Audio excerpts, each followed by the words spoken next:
The NBA season is winding down. The Bulls have clinched their spot in the play-in tournament. Welcome to a brand new edition of the Gimme the Hot Sauce podcast. We want to give a special shout out to all you watching us on TV, on the Chicago Sports Network. Yes. Stacey's been plugging it on every game. We appreciate that. Hey, you know what? Hey, shout out to CSHN for even giving us the time, those reads. Yeah. You know, sometimes I pirate the reads.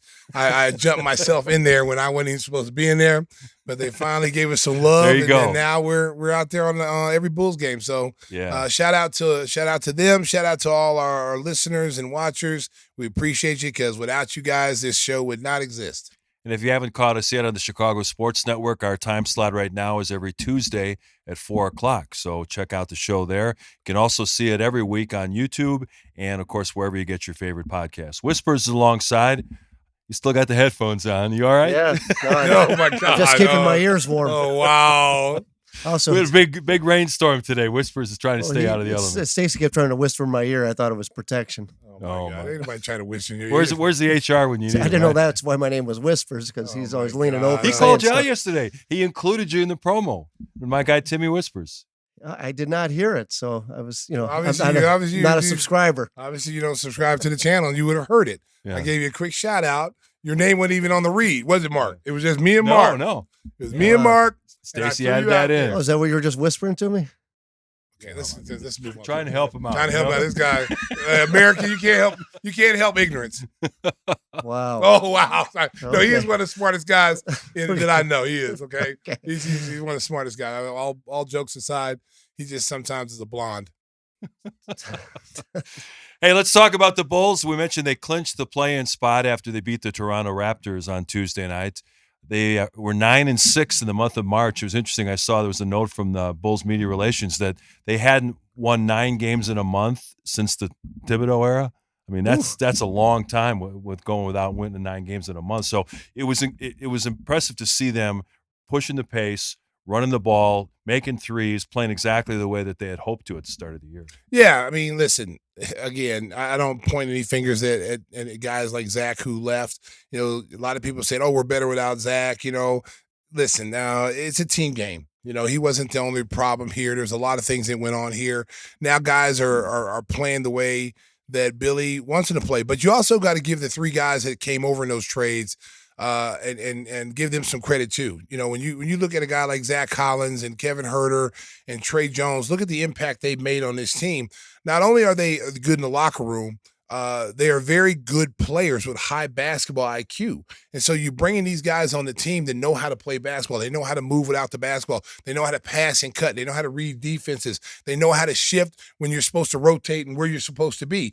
That's something Billy doesn't have to coach them on because they've been in the league long enough and they're still young enough to understand that. And plus, they come from programs in college where they played for Hall of Fame type coaches. You know, you got Kevin Huerter in Maryland, you got Gonzaga with Mark Few for Zach Collins, and then Coach K in Duke. So those guys have learned from some of the best college coaches that's translated to the pro game. And it's been fun watching the development of Coby White. He had back-to-back Eastern Conference Player of the Week honors, and then earlier this week he was named the Eastern Conference Player of the Month for March, averaging almost 30 points a game during the month of March. And, you know, the thing about Coby, he's worked the last couple of summers with our guy Johnny Dribbles Too Much and really tightened up his handles, and now he's got an array of finishes at the rim. Remember early in his career, he would get shots blocked. He wasn't finishing at the rim. Now he's got that drag step. He's able to change directions, and he's really crafty around the basket now. Well, I mean, he's the lights clicked off in him now because I've always said I took some flack from some people. I'm not gonna name any names. Not whispering. No, nobody in this room. Nobody in this room. It's from the outside people. I've said from day one he's a scoring guard. Yeah. I've said that from day one. He's a 2 guard. He's 6'5". He's got great size. He's a 2 guard. He's not a point guard. Can he play some? Can he be an off? A guard that can play off the ball and bring the ball before? Yeah, he can do that. But he's a scoring guard, and with his speed and his size, he can get to the basket. He can shoot anytime he wants to, and you're starting to see that. And he's starting to recognize now that I don't have to stand at the 3-point line and shoot balls all the time. I can get to the basket, force the defense to guard me, get to the free throw line 8 or 9 times a game. You watch guys like Shai Gilgeous-Alexander, the James Hardens of the world, the John Morants. These guys go to the free throw line 10 times a game. That's why they have 26-point averages, because they get to the free throw line. He's starting to realize that. It was interesting watching the broadcast against Toronto. Nikola Vucevic has been a guy who's drawn a lot of criticism from Bulls fans at times, but the guy's put up so many double-doubles this year. I think he's like 5th or 6th in the league, in double-doubles, and he's moved up. I think he's tied Scottie Pippen for number of double. I think he's one off. He's one like off. One or So, two, yeah. I mean, here's a guy that's got one more year left on his contract, and with the Bulls playing this faster pace, you wonder how he's going to fit. We're going to have a special guest in our next segment, Ricky O'Donnell from SB Nation. We'll talk about the draft and the Bulls' future. But, for Vooch, he's kind of in limbo. He thought he was going to get moved at the deadline, and then, Zach Collins was playing a little bit more. How do you see his future going forward with the team? Well, Vooch is like an old dinosaur. The new centers now, you have to be a three-point shooter, which he can make three-point shots. And, you have to be like kind of a guy that can rebound the basketball, play some defense, be a rim protector. There's certain areas where he lacks at, and there's certain areas that he's very good at. He's very good at the pick and pop game. He's got a very good post game when he decides that he wants to be in the inside. There's not too many teams that can stop him. I think when you look at Jokic, you look at Embiid, and you put Vooch right in that class. He's that kind of back to the basket center. I feel that's his best game, but I'm not the guy who coaches. They don't pay me to make those decisions. But when he's inside, Mark, and you've seen it, when he's inside, he can dominate. He gets a lot of rebounds, double doubles. He walks into a double double. I mean, it's like death and taxes. You can expect Vooch to get a double double. I think where the lightning rod for Vooch is defensively. They struggle because when you're playing a drop zone defensive play like the Bulls do with Vooch, to play a drop zone, that means you have a rim protecting, shot blocking, a Mutombo type of guy, a Rudy Gobert type of guy that can play that drop zone and challenge every shot to the rim. Vooch doesn't do that consistently enough. And that's why sometimes the Bulls struggle being able to stop pick and rolls or stop, guys diving to the basket because he's not the shot blocker back there. But he does so many different things well, and it helps your team win. I mean, he's hit some big shots for the Bulls throughout his career. He's drained three-pointers when the Bulls need three. He hits a three. And he's still an offensive-minded guy. And I think, this summer, I could see him not being here. It's just because the Bulls are going in a different direction and they're going younger. I could see him, going to a contender. I could see him, teams that might have, acquired about him during the trade deadline could make the deal to get him. Or maybe fall short in the playoffs, realize they need another big. And they need another big that can shoot. Like, he would have been perfect, in my opinion, in Phoenix. He'd be perfect at Golden State because now you got Draymond Green there at Golden State, who's the rebounding guy, the tough defensive player. He's going to guard the toughest offensive big. Vooch is a floor spacer. He stretches the floor, he can shoot the three, he's a great passer. He could have played in that system. He could have played in Phoenix. And that's what surprised me about those teams, that they would pass on a guy like that who could come in immediately and help them. Yeah, with Golden State playing really well with the addition of Jimmy Butler, they're now 5th in the West. If they come up short, let's say they lose to the Lakers in the first round, they may circle back and try to add Vooch for next year because they're all in as long as Steph Curry's on that roster. We're going to talk more about Josh Giddy and Modest Buzelis in our next segment with Ricky O'Donnell, so stay tuned for that. Before, though, we take a break, I just want to mention, you guys were cracking me up last night. You and Adam with the dog. Oh, I mean, Coco. That was some great. It was a blowout game.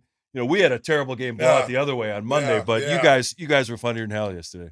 Listen, it was a cool dog. The dog had Gucci gear on. Yeah. It's a Frenchie bulldog, which those dogs are like $10,000. Yeah, I guarantee that dog costs more than $10,000. Okay, so the dog's at the game, sitting in the seat. He's got Gucci gear on, and I'm thinking, damn, the dog got he's dressed better than some people in the arena.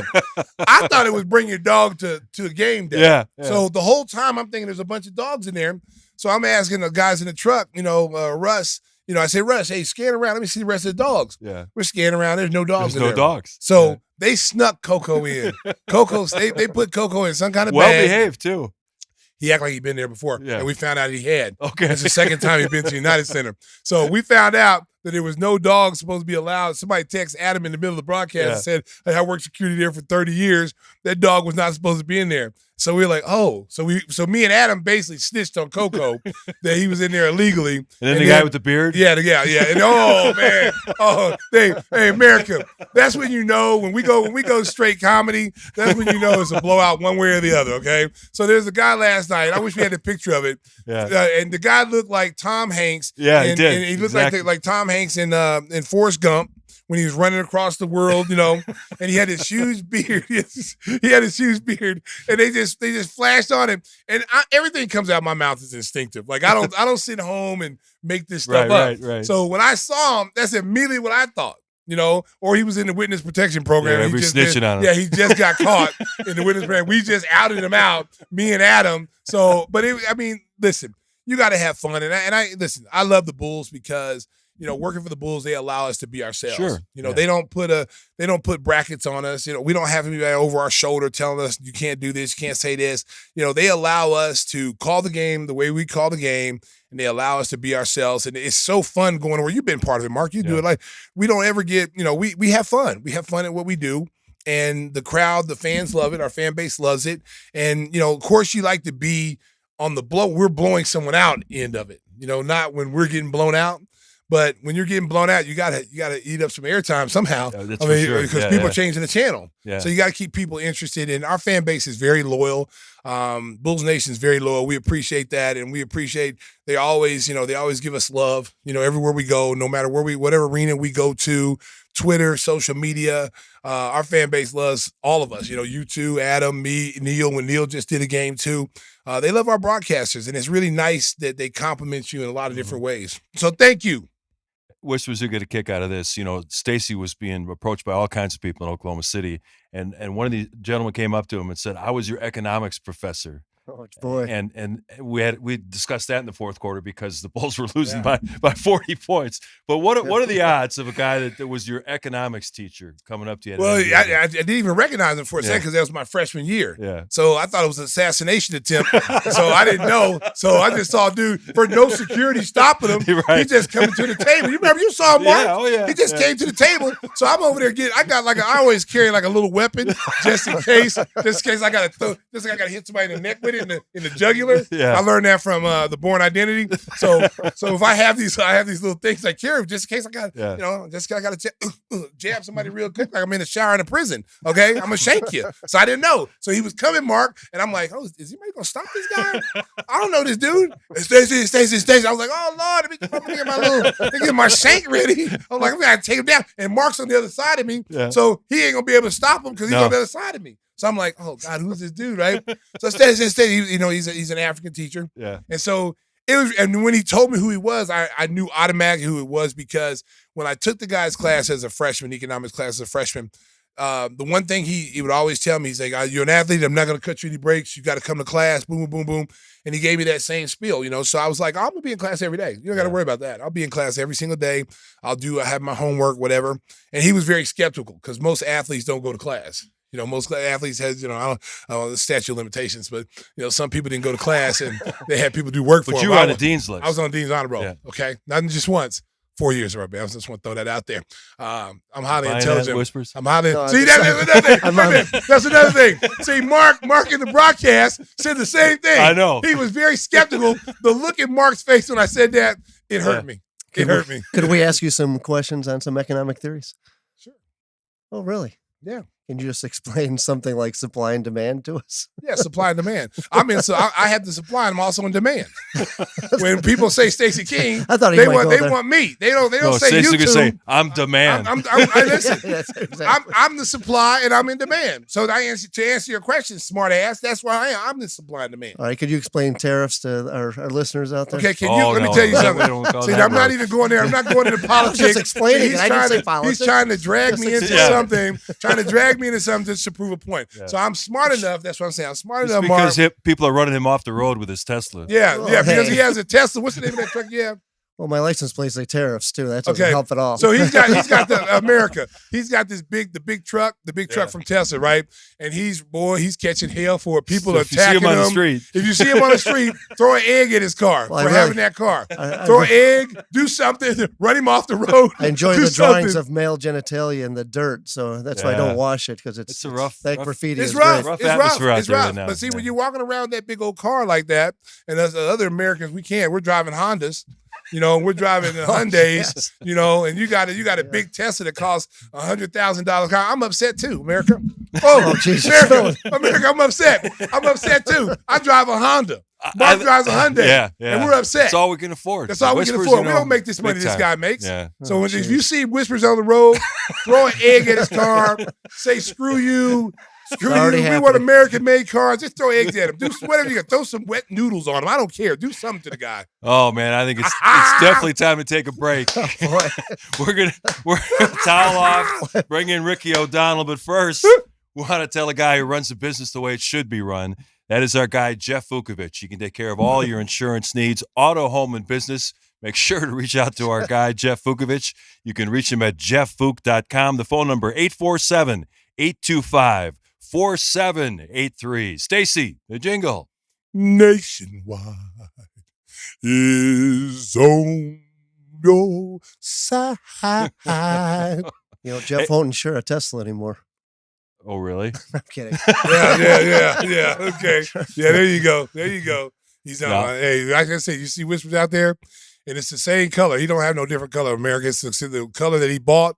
Is what he's got. So if you see him out there, wow, you're really outing him now. Yeah, I'm outing him right now. Why don't you get the license plate? Yeah, let me get the license plate. The license plate is tariffs. Tariffs. That's it. Tariffs. He got tariffs. Hit him with an egg, America. Coming up next, Ricky O'Donnell on the NCAA tournament and who the Bulls might be looking at with their pick in the NBA draft. Keep it right here. Bulls fans looking forward to the NBA draft, trying to figure out which pick they're going to get. We'll see what happens after the play-in tournament. Joining us now is one of the foremost authorities on the college game and the draft process, our good friend of the program, Ricky O'Donnell, joins us. He is the Associate Director of Programming for SB Nation. Ricky, thanks for making time for us. How have you been enjoying the tournament? I know it's been chalk to this point, but have you unearthed some prospects that might be available for the Bulls where they're going to be picking?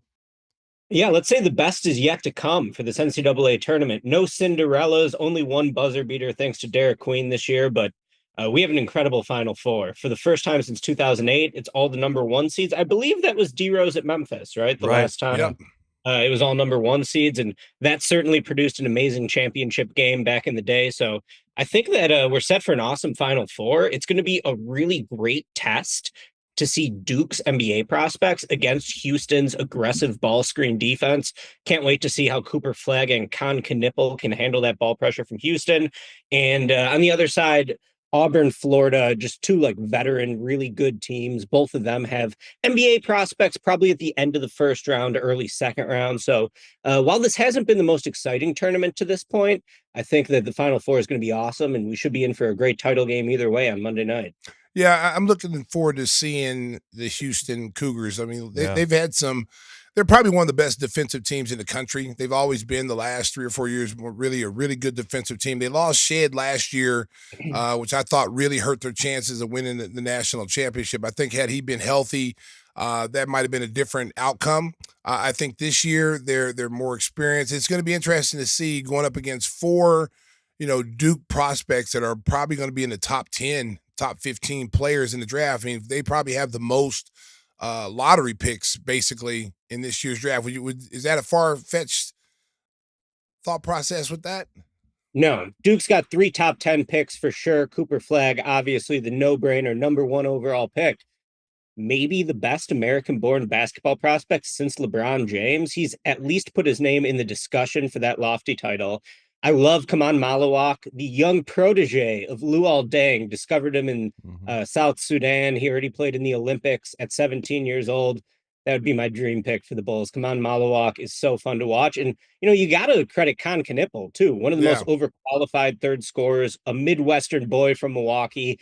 This dude does not have NBA explosiveness or length at all. But, man, is he a skilled player. Such a good shooter. Very solid in the pick and roll. So Duke, number 1 offense in the country right now, according to Ken Palm's efficiency rankings. they are facing the number one defense in the country in Houston. After watching Houston in that Elite Eight game against Purdue, which was probably the best game of the tournament so far, what jumped out to me, Houston just so aggressive, the way they hedge ball screens. Purdue has perhaps the best point guard in the country in Braden Smith, at least among the college players.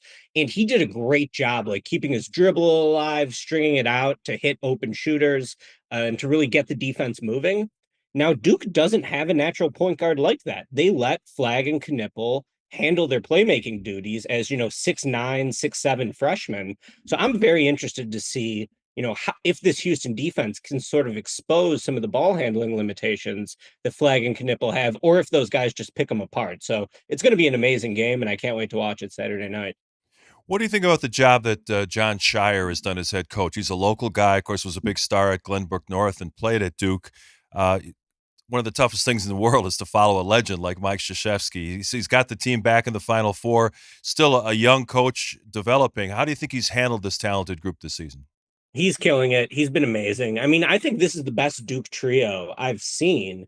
And I covered the 2015 Final Four when they won the national title with Julia Okafor, Justice Winslow, Tyus Jones, Grayson Allen. These guys are going to be even better NBA players.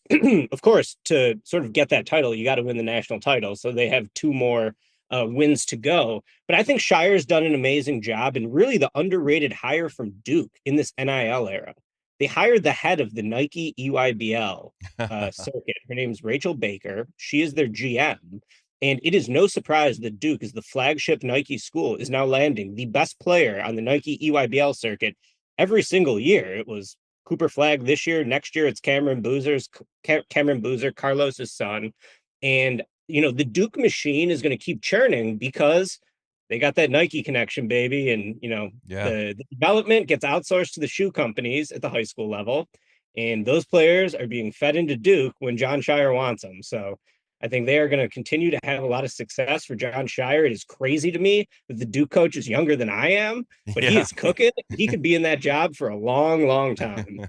Well, one of the things that I always go with is experience. You get into these games, sometimes the lights can be big. Even though these kids, these young kids like Cooper Flagg, they played in some big games in their young career. But there's nothing like playing for the national championship or being in that semifinal game where every moment is going to be criticized. Those lights are bright. I played in those games, so I know what it feels like to be in those games. For a kid who's 17, 18 years old, and that being a young team, do you feel like the teams like Auburn and Houston have an advantage with their experience of players who have more years? They may not be as talented as Flagg and those kids, but they have those experiences. And the coaching, Bruce Pearl is a veteran coach. His players love him. They'll run through a wall for him. You watch these teams play, both, Kelvin Sampson's teams. Those guys will run through a wall for their coach. They'll run through the wall for the program. They believe in the system. They're coachable. And they're going to be a tough out. Oh, yeah. Auburn's really good, and the whole team is so old. And yes. I just Googled this while you were talking, Stacy. Auburn has a really good 3-and-D wing on the team named Chad Baker Mazzarum. Yes. This guy is older than Coby White. He's 3 weeks older than Coby White. I just Googled his birthday while you were saying that. And it's crazy that, Coby's been in the NBA for 6 years, hasn't he? And now they got a college 3-and-D wing who's older than Coby. It's just crazy. So college basketball has become an old man's game over the last 5-6 years, especially post-COVID, because every player in the country got a bonus year of eligibility if they were enrolled during the pandemic. So some of these schools have really taken advantage of this, and Auburn is the premium example. Every guy on the team is a 5th-year senior or a 6th-year senior, and they look like grown men. They are strong and athletic and skilled, and they're a really good team. Janai Broome was probably the 2nd best player in college basketball this year, or, tied for 1st with Flagg, I would say. And he's phenomenal, sort of a throwback power forward, maybe to Stacy's era. He reminds me a little bit of Boozer, honestly. Carlos he does. That's what I said that the last game I saw him play. Yeah. He does remind me of Carlos Boozer in college. Well, maybe that's where I stole it from, Stace, because I was watching. Yeah, I mean, just a really good team. They got 6-7 good veteran players. So Auburn, super solid. I thought they were a shoo-in to win the national title. They kind of crumbled at the end of the regular season, but now they're cooking again after they came back against Michigan in the second half of that Sweet 16 game. They look like the old Auburn Tigers. So Honestly, all four of these teams can win the national title. They're all really good. It's going to be a fantastic national semifinal round, and we'll see who's still standing on Monday night. All right, let's switch to the pros. I know you've always been very outspoken about the approach of the Bulls front office in this rebuild right here. They've played well lately, but in the process, their lottery odds have diminished, and they could be picking anywhere from 9 to 12 or even 15 if they somehow get to the playoffs.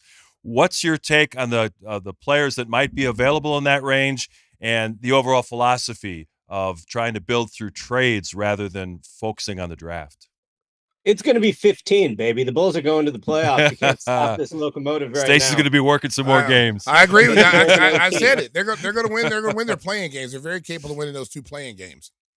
Well, they win the 9-10 game every year, so that one's a lot. And the 7-8 game, maybe we'll get that one before the regular season's over. But Bulls will have some good options, regardless of where they're picking. My personal preference was for them to get a shot at Cooper Flagg this year because he's truly a foundational generational star. I wanted the Bulls to be in the mix for an even stronger 2026 NBA draft class with 3 legitimate number 1 overall prospects in Kansas commit Darren Peterson, Duke's Cameron Boozer, and BYU's AJ Dubonsa. Those 3 guys are absolute superstars. I've been covering the draft for my job since 2014. I've never seen a better top 3. Wow. That's as good as it's ever been. So I wanted the Bulls to be in the mix to get one of those guys, or one of those 4 guys over the next 2 years. That did not happen. The Bulls will be trying to win. They have no interest in tanking. That's just not something Arturas wants to do. So you better hit your draft picks in the middle of the first round. And the good news for Bulls fans is that Arturas just did it with Modest Buzelis, who looks awesome. I think Stacy recently said that he has all-star potential on a recent game. I totally agree with that. I think Buzelis can absolutely be an all-star. It's not a certainty, but he's got the skill to get there. And he has, just some low-hanging fruit in his game where as he gets stronger, as he improves as a shooter, he's just going to continue to blossom. So I really like Buzelis. Got to hit this pick this year. It's going to be huge for the future of the team.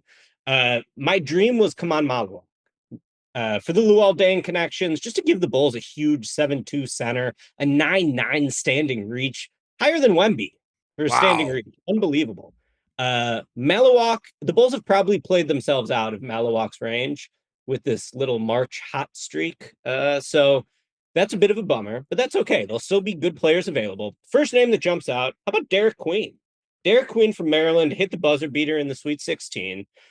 A very funky player, a bit undersized if he plays center, 6'10", 7'1" wingspan. Certainly never a player who has been in great shape at this point in his young basketball career, but this guy just gets buckets. He has a special ability with the ball in his hands to put the ball on the floor and to make a play. And you saw it with that buzzer beater against Colorado State in the round of 32. That was like what special looks like for a big man like him. I think he's a really talented offensive player. I also think he's the most boom or bust prospect in this draft because he doesn't have length defensively. He's not a good defender really in general. And he only made 4 threes the whole year. So really, he's a no 3, no D guy. You better be very good with the ball in your hands. And he is. He's awesome with the ball in his hands. So I think that would be sort of an upside bet for the Bulls if he's available. Just get another big guy in the front court. Buzelis is such a good shot blocker that maybe that'd be a complementary pairing in the front court. Buzelis could sort of cover up for some of Queen's weaknesses. And then Queen is just electric when he gets the ball. I've very rarely seen a freshman big man who could handle the ball the way he can.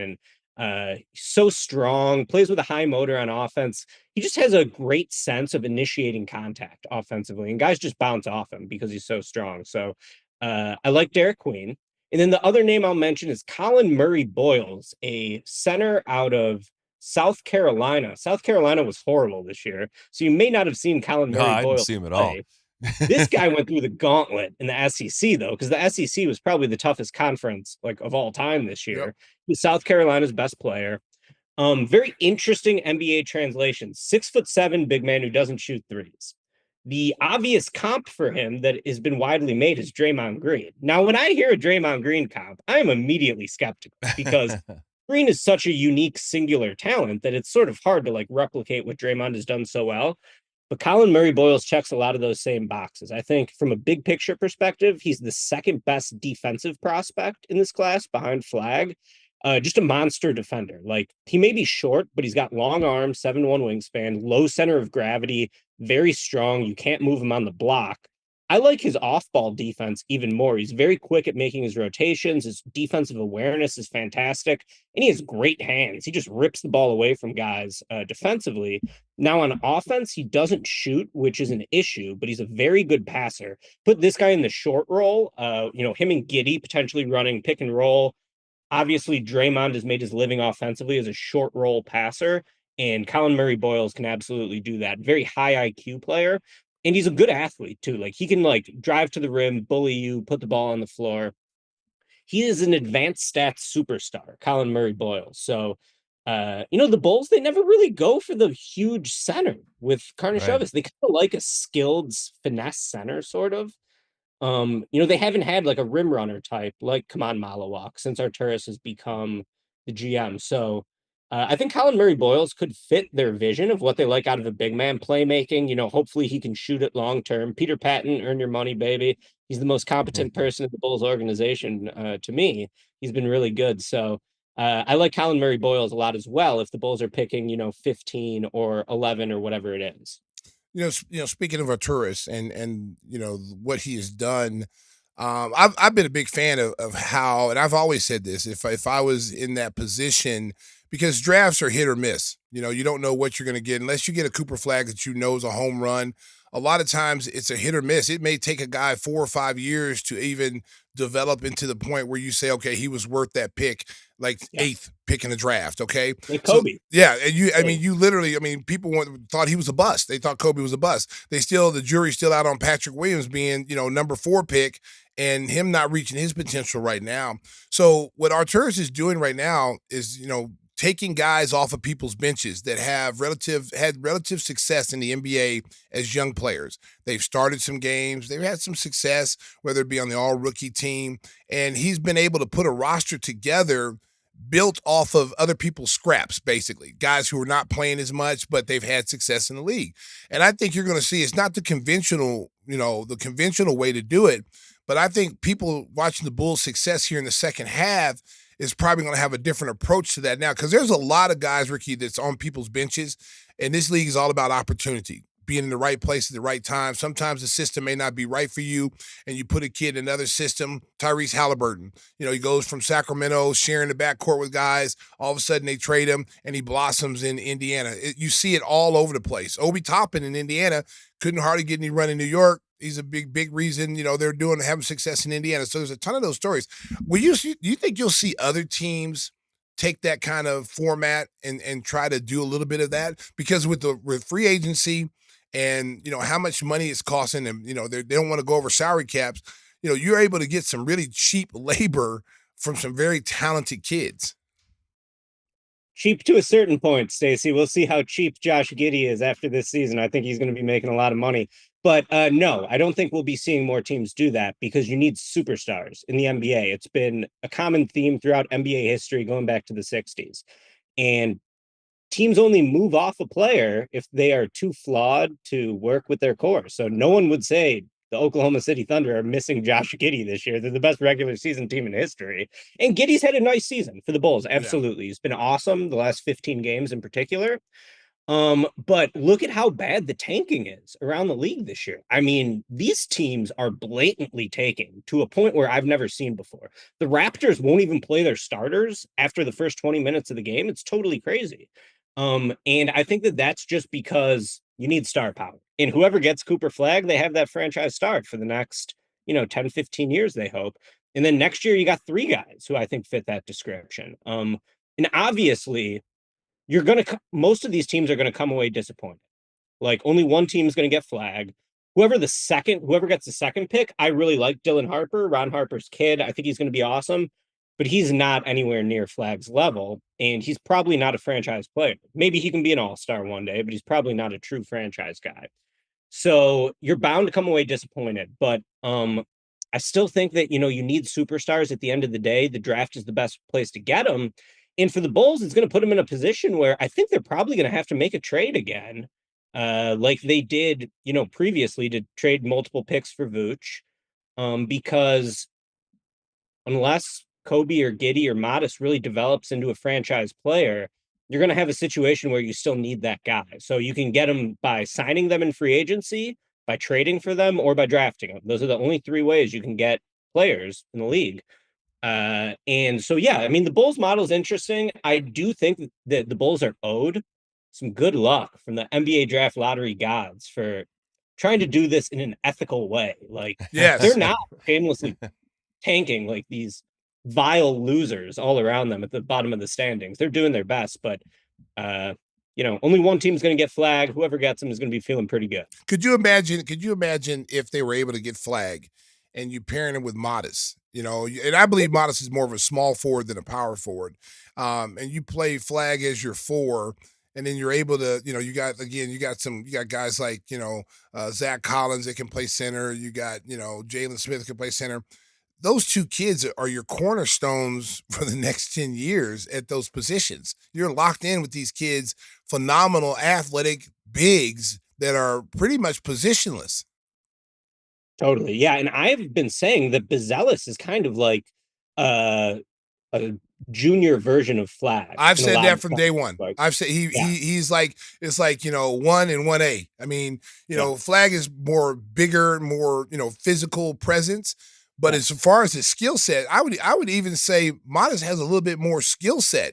Well, that's what Kendall Gilsman said. I would say Modest has a little bit more. I'm not saying he's better, but when you look at the overall skill set, being able to, the big thing about Modest was that he couldn't handle the ball. That's what everybody thought. Yeah. And then he gets here and he can make plays off the bounce. He's handling some of the moves he's made in game on legitimate NBA all-star caliber players, because he's going up against the Giannis's, he's going up against LeBron's. He's not going up against like no-name guys, and he's able to get by him off the bounce.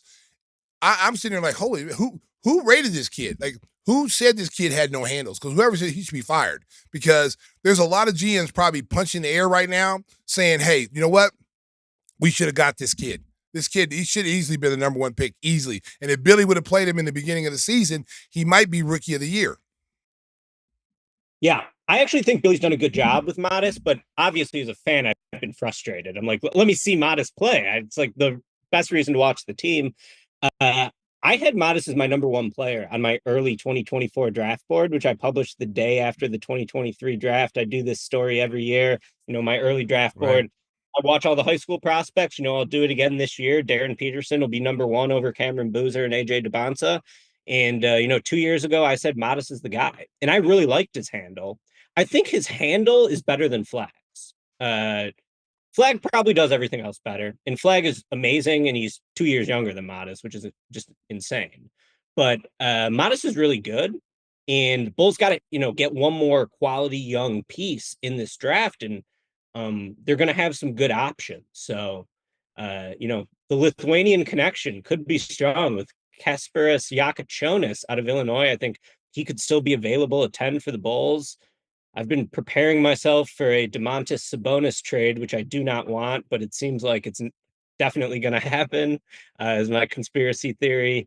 So I think, start traded here to the Bulls. Lithuanian t-shirts. Traded to the Bulls. That's my prediction for the offseason. Sabonis, either at the trade deadline or this summer. Sabonis to the Bulls. Really? Ricky, I didn't see that one coming there, big dog. Well, I was listening to the Gimme the Hot Sauce podcast, and they had Karnisovas on, and he was talking about, growing up playing with Sabonis. That was a great interview you guys did. You really killed it.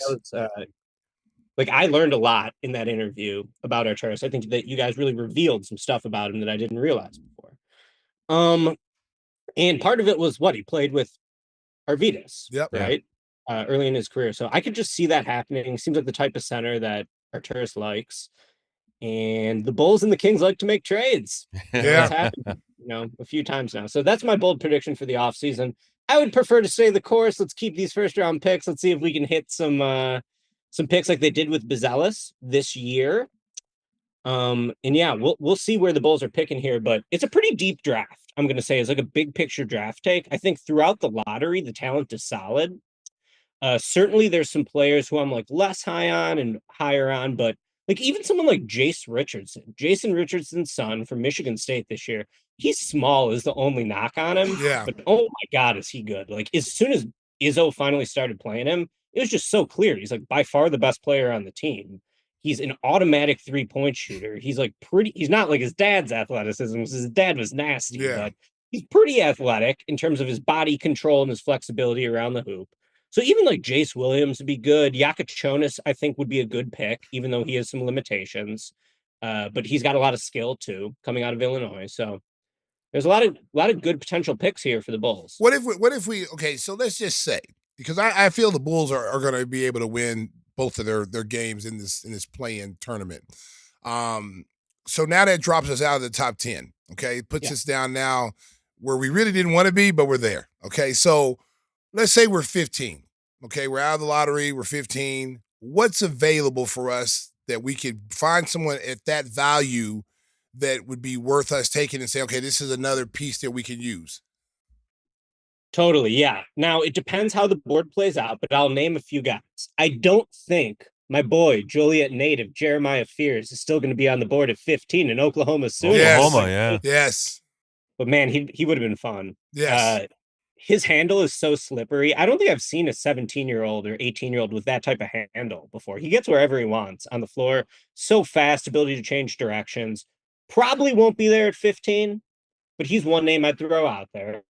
I'm going to go back to Murray Boyles. Like, just because he's a short center, I think people will underrate him.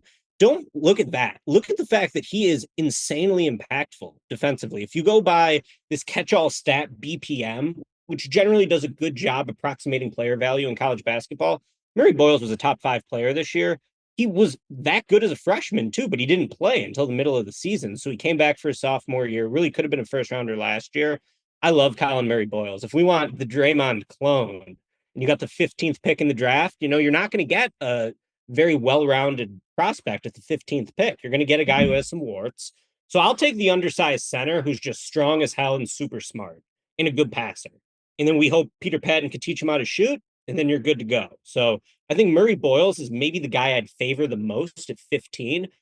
The player that I am a little worried the Bulls could draft, because he fits Arturas's draft profile, in my opinion, is BYU freshman Yegor Demin. Yeah. Russian, 6'9" point forward. First Russian since AK-47, maybe the best Russian since AK-47. Demin, amazing passer, 6'9", incredible passer. I briefly had him as the number 5 pick in my early mock drafts because he was killing it against bad competition. Well, when he started playing some tough Big 12 competition, he was in for a rude awakening, and he got lit up. And he's just like kind of soft. He's very thin, but like, Bizelis is thin, but he's not soft at all. No. Demon's a little soft. He's like a little contact averse. He has no athleticism and a shaky 3-point shot. Again, maybe Peter Patton could teach him how to shoot. Shooting is a skill you can improve on, and strength is a skill you can improve on. But I don't really like Demon. I'm worried the Bulls will take him because I think he sort of fits Arturas's profile. Is like he likes big guys who have a good floor game, I would say. And Demon sort of checks that box. Maybe Demon will be really good long term. I mean, I've been wrong many times before, but so that's another guy I think will be on the Bulls' radar. Yegor Demin from BYU. You mentioned the interview that we did with AK a few weeks ago. One of the things I think was the most newsworthy comment was he said the Bulls are looking at free agency in 2026. He mentioned the fact that the cap could be at $170 million and the Bulls only have $45 million committed, which sounds great now. But when you look at what they're going to have to do to re-sign both Giddy and Coby White, they could have a $70 million commitment to their starting backcourt, and a lot of that cap space goes away. What do you think about committing $70 million to Coby and Giddy, and how that would cut into potential cap space in 26? Guys, I'm almost 38 years old. I remember when the Lovables went to O'Hare with their pom-poms and danced with Tracy McGrady getting off the plane in 2000 and Tim Duncan. I have heard so many Bulls free agency plans in my lifetime, and they have never once worked. So I'm going to be very skeptical that works until I see it work. You know what was a good Bulls free agency signing? When they got Alex Caruso. That was good. Like, I'd rather go for like the mid-level signings than put Carmelo's banner on the United Center again like it's 2014. Right, You pretend like you're going to get him, because it just doesn't really happen for the Bulls that way. So Sure, sounds good in theory. I think if they want to do that, Arturis, I hope you're ready for a contentious contract negotiation with Josh Giddy. Now, I am always a labor over management guy. I want to see the players get paid, but it would really be in the Bulls' best interest to get Josh Giddy on a team-friendly deal. And Arturis has done it before. Coby might be the most underpaid player in the NBA. I mean, Kobe's making $12 million a year. That's an absolute steal for how good he's been. Ayo Dosunmu, very team-friendly contract for the Bulls. I think he's making $7 million a year. That's chump change in today's NBA. Sounds crazy to say, but it is. So for Giddy, here's the thing. Nobody has cap space this year. So unless the Nets want to sign him, ain't nobody throwing him bag at him. If I were the Bulls, I'm saying 4 years, 80 million, 20 million a year. That is enough money in my opinion. That's a good deal for Giddy in my opinion, because I'm not super high on Giddy. And I think the Bulls should play hardball with him because Giddy has no leverage in this situation unless the Nets offer him a big offer sheet. And if they do that, the Bulls can still match it. So like the risk versus reward of like, okay, maybe you lock down Giddy at 30 million. So the Nets don't offer him 35 million. Well, here's the thing. The Nets do not control their draft pick in 2027 or 2028 or 2029. They only have it in 2026. They need AJ DeBonsa or Cameron Boozer or Darren Peterson, or they're going to be in big trouble. So I don't think there's any threat of the Bulls losing Giddy. I'd play hardball with him because, like you said, if the Bulls do have dreams of having a big free agency signing, you need your cap space. And I think they got to try to protect it this year with Giddy. I mean, it's tough to say because Giddy's a good player, but like $80 million is a lot of money too. 20 million a year is a lot of money. Even if he thinks he should make 30 or 35. So we'll see if the Bulls are down for a contentious negotiation, but got to say, Patrick Williams' deal after this one season looks pretty player friendly, not very team friendly. Well, that's Ricky. I was just going to go there because you got to play devil's advocate for the Bulls fans. And Patrick Williams was a restricted free agent, and the Bulls gave him what they thought he was worth. Now, I don't think he gets that in the open market. I mean, you look at Avia from Portland, these guys at Kispert, these guys that came in his class. Those guys are getting around the 50 million mark. So I figure he would probably have been in that market range, if even that. And so now you got Josh coming up being a restricted free agent. And I think fans are more concerned. Like, are we going to do are we going to bid against ourselves? Because restricted free agency is supposed to help the franchise. You let him go out there and you let that player go out there and set the market with him and his agent. And then you have the choice whether you want to match it or not. And if there's no one out there bidding against you, then it's good for you. I mean, if no one, there's no money out there, and and I think what Josh is looking at is what Suggs got, what I think Quickly was able to get got a ton in of Toronto, money. Yeah. And he's saying, look at my numbers compared to those guys' numbers and what I do for a team, and I want the same kind of money. But the Bulls have the advantage because he's a restricted free agent. And there's not a lot of money out there for him unless somebody makes some kind of deal like the Nets. If they can just say, hey, we need this kid and we want him and we don't want the Bulls to have him, that's the only team I could see could really throw a wrinkle in this. Yeah, and they could still match. It's restricted free agency. The players don't have much power. So I don't know. Like, I feel bad saying this as a pro-labor guy that I want the Bulls to squeeze Josh Giddey's salary here. But like, if the Bulls are ever going to have a good team, you can't be having Giddy make $35 million. No. Like, it's not. And I'm a work. big Josh Giddy fan. I really like Josh Giddy. But this is the problem with the NBA because when you're teams that you're not a team that's a playoff caliber team or a team consistently trying to challenge for get deep into the playoffs, you're kind of forced to pay your own star players who may not even be stars. Because if you put some of these guys on different teams, they may be the third or fourth option at best. When you're talking $30 million a season, you're talking Steph Curry, you're talking LeBron James, you're talking Joker, you're talking those caliber players that make such a huge impact, not just in your franchise, but in your whole fan base and everything that comes along with it. And I just these teams that are low teams that are battling for relevancy. They have to sign their own players. They're forced to sign their own players to these astronomical contracts. And then 3 years later, fan base is mad because they're mad because you didn't sign them. And then when you sign them, they're upset that you signed them for too much. So it's a no-win situation for teams like the Bulls. Yeah. I mean, that's what happened with Zach, right? Like, Zach is so good and he was just making too much money. and it just sort of hurt the Bulls. But yeah, I mean, the top level guys are making like 60 million. So if Giddy's making 30 million, he's still not quite at the top level guys. But here's what I would say with Giddy. With Josh Giddy on the team, you're not tanking because he's pretty good. And like I could think, okay, he's not going to be good enough to be the best player on a contender, which I do believe. But he's also like, if he's on the floor, like you're not going to get the number one pick. You're not getting Cameron Boozer if you sign Josh Giddy to a big deal. So I think it's in their best interest to squeeze him. And I feel bad saying it, but you know what? $80 million is nothing to shake a stick at. If I'm Arturis, that's where I'm drawing the line. 4 years, $80 million, $20 million a year. That's good money, Josh Giddy. And the only thing he can do is sign a 1-year offer sheet, which I believe was last done by Ben Gordon years ago. This did it work in Ben Gordon's favor? He signed a pretty big deal with the Pistons, and then his career kind of fell apart when he left Chicago. But it's a lot of Butler risk. did too. Like, Jimmy Butler bet on himself and cashed Jimmy nailed it. Oh, Jimmy completely nailed it. Yeah, right. He bet on himself. He took the 1 year deal and then cashed in for a huge contract. He crushed it. I mean, no one's ever been better at this than Jimmy. Yeah. But yeah, I mean, it's a huge risk for a player, right? If someone's like, you can have $80 million or you know, you can play next year on $5 million or $6 million and then be unrestricted. Like, I don't know. We'll see how risk averse each one of us would be in that situation. I'm taking the money, you know. Well, I think the advantage he has going for him is it's not an aging veteran type of player where, you know, you only have a few years left and that's a concern with injury and everything. This kid's 22 years old.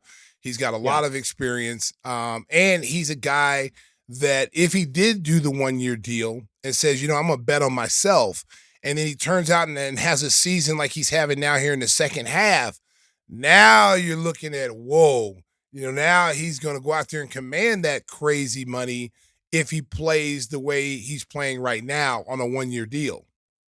Yeah, very true. I have Josh Giddy's numbers up this season. For the first 50 games of the year, Josh Giddy, 12 points, 6.5 assists, 7.2 rebounds on 53.8% true shooting. League average is about 57%, to put that in some perspective.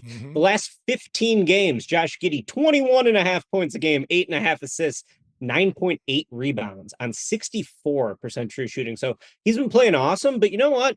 He wasn't very good for most of this season. Billy Donovan was benching him in close games for a lot of this season.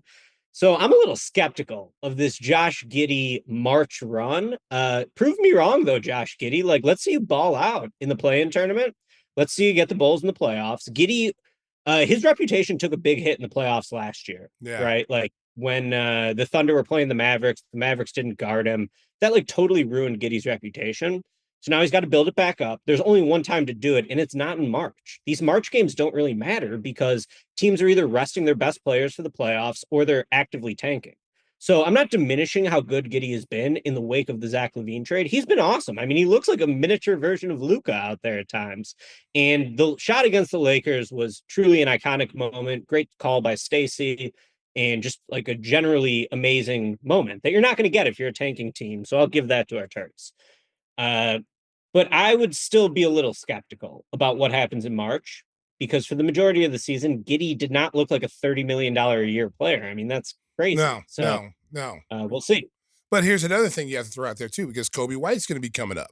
And if you're paying Josh this say, let's just say hypothetically $30 million, okay? What is Coby White worth? That's what I'm saying. It's $70 million for the two. Yeah. What is Coby? 40. Yeah. What is Coby White's value now?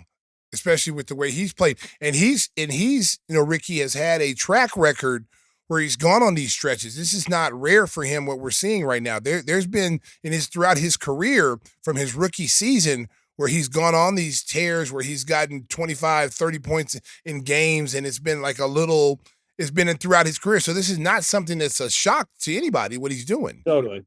Yeah, Coby, we've all seen his hot streaks, and he's on a hot streak for the ages right now. But honestly, like, he's always been better without Zach. I think that comparison wasn't very complimentary. Their skill sets kind of overlapped a bit, and it seems like he's in a better spot playing off Giddy, and him and Giddy seem to play pretty well together. So I think there could be something to that. But Coby's always been a streaky player since the Bulls drafted him. he was sustaining these hot streaks last year after Zach got hurt. He was really good for like 3 months, maybe 4 months, and he's been amazing now. So yeah, I mean, same thing with Coby. Like he's gonna want a lot of money. The one thing holding Coby back is he doesn't have the playmaking that Giddy has in terms of like his contract on the open market.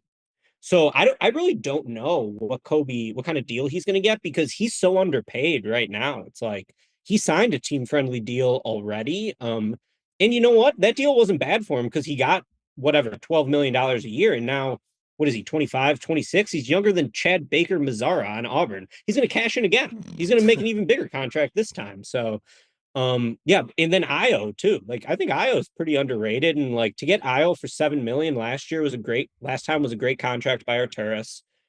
I'd like to see Io be this team's Udonis Haslam and be on the Bulls for 20 years. You know, it's just But sort that's of like going to be tough though, Ricky, because you also got Trey Jones, you got to factor in there, and you got Lonzo just signed a new deal. Yeah, and the Bulls have been, since Billy's been the coach, they've always had more guards than the necessary pieces that they've needed. And that's something that's got to be a concern going forward, you know, for next season. You can't continue to throw out 4 guards in the starting lineup and then 1 big and expect to, you know, dominate on the boards or be able to keep points out of the paint. And that's an area that I think they really have to address because we've had a lot of injuries over the last couple of months, and now having all those guards have kind of paid off a little bit. But when we're healthy, there's just too many guards on this team and not enough, you know, forwards or really quality bigs that can play multiple positions for them. And I think that's something that, you know, Arturis in the front office have to look at because, you know, we're playing big teams. Teams are starting to go big. The big man is coming back, whether they want it or not. The big guys are coming back because as long as Joker's still playing, and I still think they're the team I feel is going to come out of the West. It's going to be them or the Lakers. And people laughed at me, and I said, as long as Joker's there and you got a healthy Aaron Gordon, who matches up with them size for size in the Western Conference? Yeah, I mean, no one. And I totally agree with you, Stacy, on the roster being too slanted towards guards. Obviously, it is. And really, like, that was just a way of contextualizing, talking about Coby needs a contract, Io needs a contract, Giddy needs a contract. Arturis has some tough decisions ahead. And I would say he hasn't been very proactive as a GM. He likes to sort of take a patient approach. His key word for 3 years was continuity. He kept saying it every time he gave media availability. Well, you know, you're not going to be able to have continuity on this team, or you're going to lock them into the play-in tournament forever. So he's going to have to make some tough decisions. Yeah, my bold prediction is 2 first-round picks for Domantas Sabonis, Patrick Williams, and Vooch going to the other side. We'll see if that happens. It's just a bold prediction. But they're going to need a star. They're going to need to get rid of some of these guards. And they got a lot of work to do. So a good start would be hitting this 2025 draft pick, getting a good player in this draft. To pair with Buzelis would be really awesome for them. And, you know, it's going to be tough because they're building from the middle. There's probably not going to be a franchise savior coming the same way D Rose came in 2008 and sort of elevated Luol Deng and Noah and Heinrich and all those guys. So, you know, right now it doesn't look like they have a savior coming. I think Buzelis is damn good and is a great building block, but you need more than that. If he could be as good as Jalen Johnson on the Hawks, I mean, maybe he'll be better than Jalen Johnson, but Jalen Johnson's real good. Yeah. So, like, you know, like you could be a good team or have good players and still be kind of a middling team. So they got a lot of work to do. Well, the Bulls have work to do, and I know you're busy covering the end of the NCAA tournament and getting ready for the draft. Ricky, we appreciate your time, and we look forward to having you back on when we get closer to the draft. Thanks, guys. Very good insight, Rick. Ricky O'Donnell, our guest on Gimme the Hot Sauce. Stacy's got something coming up next. We're going to play a little game of who would you rather take for NBA forwards as we look ahead to the playoffs. That's next on Gimme the Hot Sauce. Always have a lot of fun talking with our guy, Ricky O'Donnell. Of course, the NBA playoffs right around the corner. And Stacy, you got something you want a new concept you want to bring, talking about the upcoming playoffs. Yeah, you know what? I think, you know, when you start to look at the playoffs and fans are going to follow their team. Mm-hmm. So I came up with this thing where I said, okay, if you could take one player, we're just going to do one player, and then we say, okay, would you rather have this player or this player on your team to start, you know, go through the playoffs with?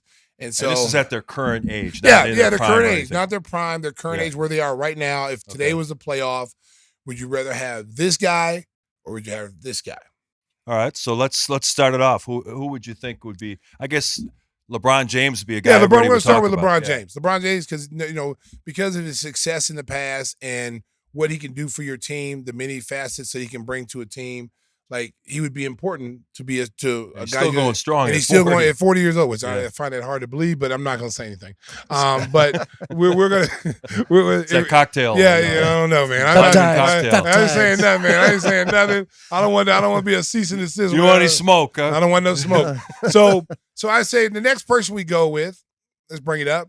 So would you rather have LeBron James or Jason Tatum? The reigning champs, the Boston Celtics. I'd rather have Tatum. He's in his prime. And, Boston, of course, they have balanced offense. It's not always Tatum looking to score 30, 35, but the fact that he can shoot, he can score at all three levels, he can make free throws down the stretch, and he has that championship experience now. I think, he's still in his prime. His best basketball is still ahead of him. I'd go with Tatum. Whispers? Yeah, I'd go Tatum, too. I'm going LeBron. I'm going LeBron. Just experience. Way to pull that smoke back. Yeah, I'm going LeBron. I'm going LeBron because LeBron's going to make everybody on the team better. And I'm worried about Jason Tatum showing up to the big game. When you need him the most, whether it be a game 7 or deciding game 5, I just don't know if he'll be there. That was the rap. I would agree with That's that. what I'm saying. I think he proved last year he shows up. That's just one time. I need to see it consistently before I jump on to Jason Tatum. And I like Jason Tatum, so I'm going LeBron. So who else you got on your list? Cisco? Okay, I'm definitely taking this Jaylen Brown here. And I like Jaylen Brown. MVP of the finals last year. MVP of the finals. I'm taking LeBron James again, based off of, I don't know if his jump shot is consistent enough. I don't know if he can score consistently enough in a deciding game 7 or a pivotal game 5. I think both those kids, Tatum and Brown, they are still their power struggle from within. I don't think you'll ever hear it, but whose team really is it? Who's the number 1 guy and who's the number 2 guy? And I still don't think they've been able to find that out. Yeah, I'd go with Jaylen Brown. He's in his prime. I think that LeBron right now is going to defer to Luka. He's not going to be the guy that you're going to want taking that last shot. And LeBron right now really, I don't think, wants the ball in those end of game situations. Yeah, I'd still go Jaylen too, but with the jersey count in the Celtic Stadium, it would still be Tatum. That's whose team it is. Oh, this is a good right here. Kawhi Leonard. If he's ever healthy, that's always the question with Kawhi Leonard. I mean, he's missed playoff series the last couple of years because he's always banged up at the end of the year. They've been trying to manage his minutes to make sure he's healthy for the playoffs, but you can't control those things. Once a guy goes all out in the playoffs, those injuries always seem to crop up for him. So I would have more faith in LeBron than Kawhi Leonard there. Yeah, just based off of his injuries the last few years and not being able to count on him down the stretch, it's tough. Now, if it's a healthy Kawhi Leonard before injuries, I'd definitely go Kawhi Leonard because on the defensive end, I think that's where they separate the two. He's a lockdown defender, 3-and-D guy, and he's going to get you points and rebounds. A healthy Kawhi would take over LeBron. Yeah, if he was on LeBron's peptides, I'd take him. Oh, my God. Wow. Chael Sonnen over here.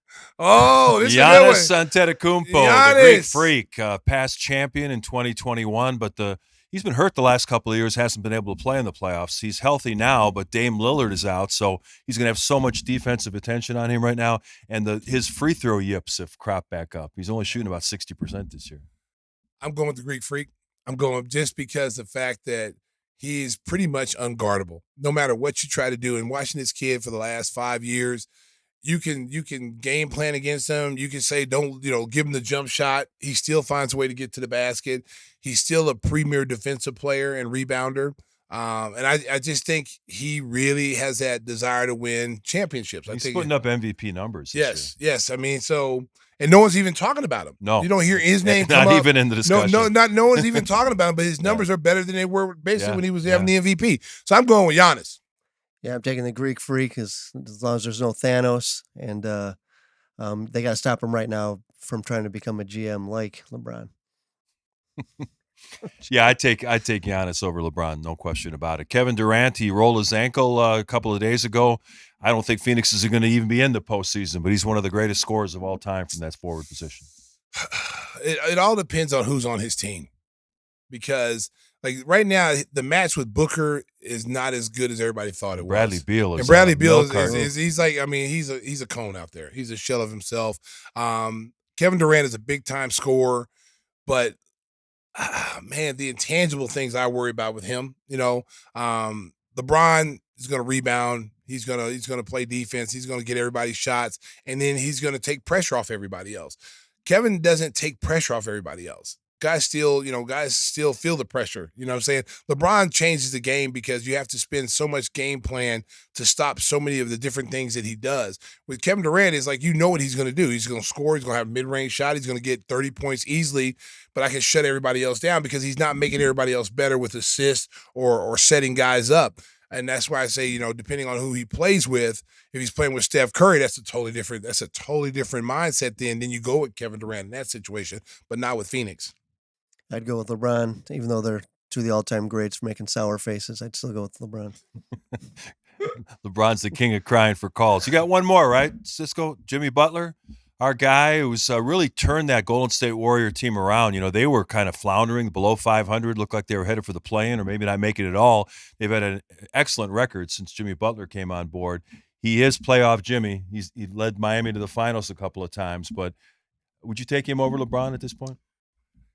If it's the playoff Jimmy that got Miami to the playoffs, to the finals a couple of times in the bubble and whatever, yeah, I would take that Jimmy. The Jimmy that's not distracted. The Jimmy is focused and locked in on what he's supposed to be doing. But if it's a Jimmy that we saw towards the end of his tenure in Miami, the disruptive Jimmy, the it's about me Jimmy, I don't want that Jimmy. I'll take LeBron. And right now, see, Jimmy's on his best behavior right now in Golden State because it's not his team. No matter what he does, it's never going to be his team. Right. As long as Steph Curry is there and Draymond Green is there, it's their team, and you have to fit in. And there's been some nights, Mark, if you watch Golden State, his impact is not always about scoring. Yeah, he's not scoring that much. He's not scoring that much. There's been sometimes he's had 8 or 9 points, but it's the defense and rebounding and setting guys up. Jimmy's a really underrated passer, and he can pass the ball. He does a good job of getting guys open shots, and his defense is still – he's not the elite defender he used to be, but when he locks in and says, hey, I'm going to play defense, and I'm the playoff Jimmy, that's the Jimmy you would take over LeBron. But I don't know right now. I'd still take LeBron right now. Yeah, I think his killer instinct is back, so I agree with you. I think he's gonna make a good run. I'd take him over. And they might play in the first round. Right now, it'd be Golden State against the Lakers, which would be incredible to watch. Yeah, those veteran teams, see that the too. superstar power. It'd be really interesting. So we showed about a half dozen players. If you could only take one forward to start the playoffs this year, who would you take out of all those 6 that we showed? On that team, or just no? Yeah, you take for pick that one. team. Pick one of all the lead that team into the playoffs.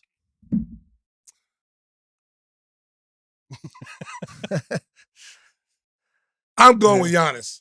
Okay. I'm going Tatum based on the team he's on. I'm going Tatum too. The thing with Giannis is those free throws at the end scares the hell out of me. And if we can find his brother, so that's another thing. He was in the stands yesterday. Yeah, I saw Milwaukee. As long as his brother is somewhere in there, somewhere on the bench, somewhere in the stands where he can see him, visually see him. He's there. Hey, if you're Milwaukee, you do whatever you can to bring his brother. Thanos, his name? Thanasis. Yeah.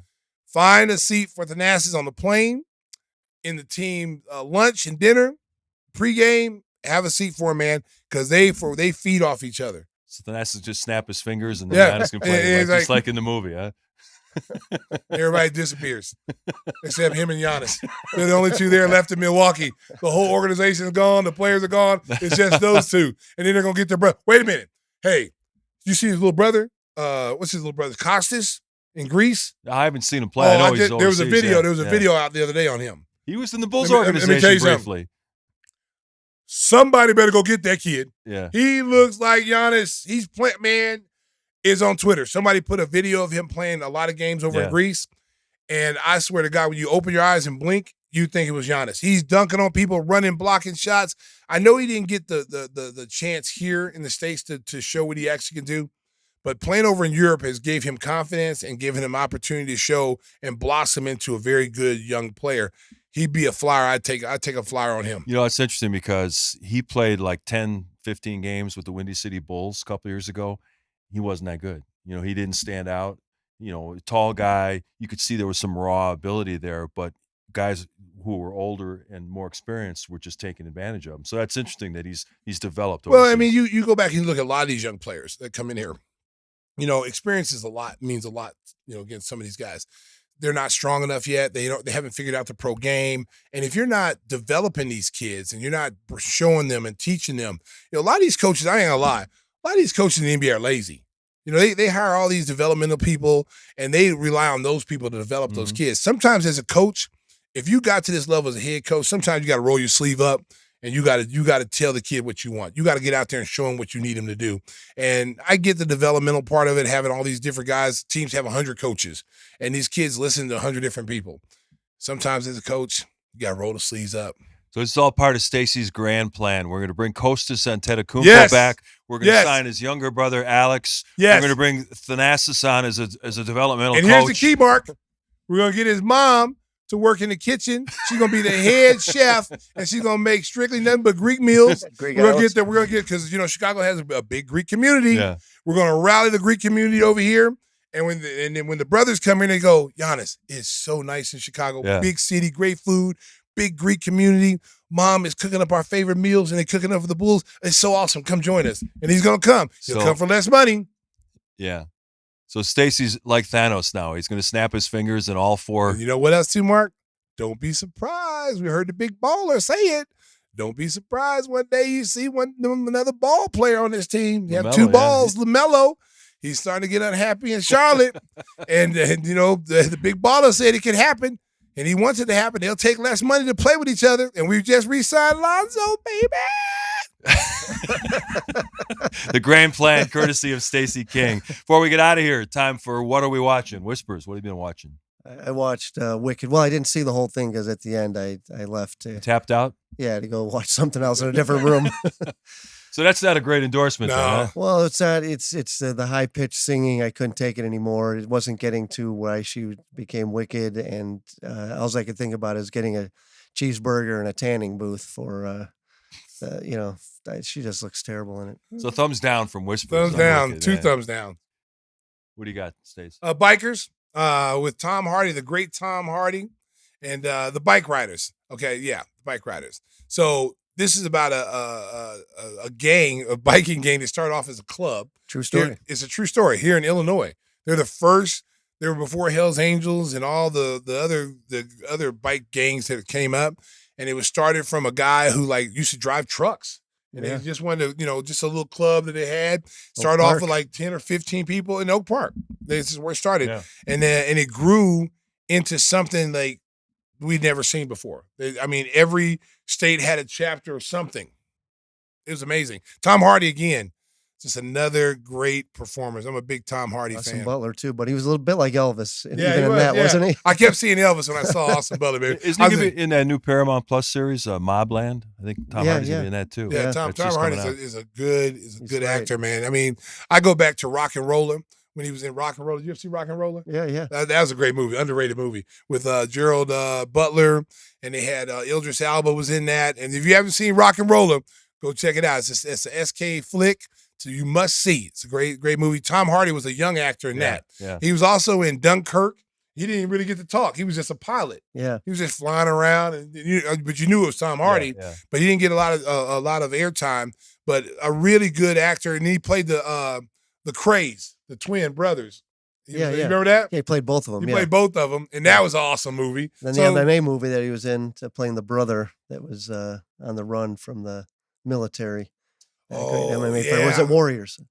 Warrior? Warrior. And then he was in a movie with Shia LaBeouf when they were moonshine runners. Oh yeah. And that was another great movie. I don't remember the name of that movie, but just look up the films that Tom Hardy's been in. There's not a bad movie there. Of course, all three of us are big fans of the show Reacher on Prime. It came to a conclusion. Season 3 wrapped up this past Thursday. You saw it, Mark? Yeah, some epic fight scenes. Man! And Al Richmond said that he got knocked unconscious in one of the fight scenes with the big Paulie guy. The big dude. Yeah. He actually got knocked out. That's how realistic these that fights was were. A classic. That was too heavy. I never in my life thought I ever see Reacher meet his match. Yeah.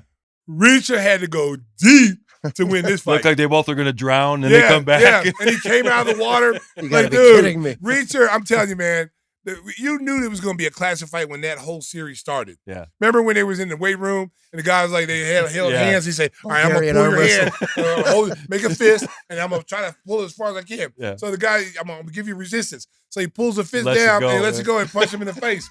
That was a classic. Yeah. And you knew right from there. That's where we're headed. That's where we're headed. That's where, man. If y'all ain't seen Reacher, I'm telling you, Reacher. Gotta check it out. Hey, that dude, it's Alan a Rickman, quick is awesome. 8-episode series. You'll love it. And I just saw today that they're going to start filming season 4 this summer. So another season of Reacher's on. Listen, man. Tom Cruise was good in the movie Reacher. Yeah. This dude should have been Reacher in the movie because he's believable. That dude is, man. That dude is amazing. He's an amazing actor, man. He was in that movie, the college football movie. Oh, yeah. Mountain State or something. Yeah. He was in that. He was a linebacker, and I forgot what his name. I think it was Mountain something State. Ungentlemanly Warfare. He's great. Oh, that's good in that too. Yeah. Yeah. Oh, man, that dude. Reacher, though. That was a great battle, man. Matter of fact, I went back and watched it like 3 times just on the fight scenes. Yeah. And then at the end, America, I ain't going to tell you how it ended, but Reacher used his smarts because he realized that he wasn't going to win a fist fight with this big dude. He tried. I give Reacher all the credit in the world. Reacher was fighting, boy. He was fighting for his life. He was, Man, he was fighting for every fight scene that happened there. He was fighting for his life. And then remember when the thing fell on top of him? I thought Reacher might be dead. Yeah. I was like, oh, they killed Reacher? No, you can't kill Reacher. Can't kill Reacher. Reacher came out there and the dude wrapped a chain around his neck and starts to hang Reacher. And he's hanging with like this big old chain around. I'm like, Reacher should have been dead a long time ago. There's no way in the world Reacher should have been able to survive. But he tricked him at the end. Yeah. Reacher put the smarts on because he realized, like, I can't beat him. I can't beat this Can't dude. beat him, Rock. This dude, you can't win, Reacher. You can't win. Hey, Reacher, what's going on out there? I see 3 of them, Stace. Well, hit the one in the middle. It was great. You got to check that out. Great show, man. Hey, we had a lot of fun today. Hope you enjoyed the show as well. We'll be back next week with a brand new episode. Our thanks to Ricky O'Donnell for joining us. Cisco is missing in action. I don't know where he went, but want to thank him for running the board and taking care of everything. And thank Dee as well. And our guy Nick for doing all the social media. And again, a shout out to everybody watching us on the Chicago Sports Network. We're glad to be partners with them and look forward to some great things ahead. So until next week. Drive home safely. BB.